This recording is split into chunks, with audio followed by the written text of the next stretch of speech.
Boyapati scene ఈసారి మాత్రం అద్భుతమైన వ్యూహంతో రాబోతున్నాడని చెప్పాలి.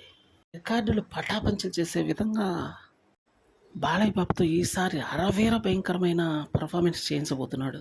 రీసెంట్‌గా చూసినట్టయితే మనకు 'చావా' అన్నటువంటి మూవీ ఏ విధంగా బ్లాక్ బస్టర్ అయిందో, దీనికి మించి మరి ఈసారి బోయపాటి శ్రీను తీసే సినిమా అయితే ఉండబోతుందని చెప్పాలి. సినిమా కంటెంట్ కరెక్ట్‌గా ఉండి, విజువలైజేషన్ గాని, స్క్రీన్ ప్లే గాని అద్భుతంగా ఉంటే మాత్రం జనాలు సినిమాని బ్లాక్ బస్టర్ చేస్తారు. దీనికి 'చావా'నే సరైన ఉదాహరణ.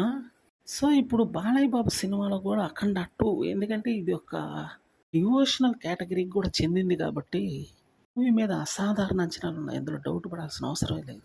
ఇక బాలయ్య బాబు లాంటి అద్భుతమైన హీరోతో ఏ విధంగా క్యారెక్టర్ చేయించాలి, డైలాగ్స్ ఏ విధంగా పలికించాలి అన్న విషయం అయితే బోయపాటి సీన్‌కి తెలిసినట్టు ఇంకెవరికి తెలియదేమో.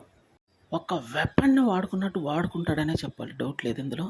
ఏదేమైనప్పటికీ ఈసారి బాలయ్య బాబుతో చేయబోతున్నటువంటి అద్భుతం అఖండం శిఖరాలకు చేరే విధంగా ఉందనే చెప్పాలి. బోయపాటి సీన్ ఈసారి చేయబోతున్న మ్యాజిక్ మాత్రం ట్రెమెండస్ విక్టరీ కొనసాగే విధంగా ఉంది. అట్లీస్ట్ ఒక 500-600 కోట్లు రాబట్టినా కూడా ఆశ్చర్యపోవాల్సిన అవసరం లేదు. విజువలైజేషన్ అంత గ్రాండియర్‌గా ఉంటుంది కాబట్టి ఇక దుమ్ము దులిపినట్టే.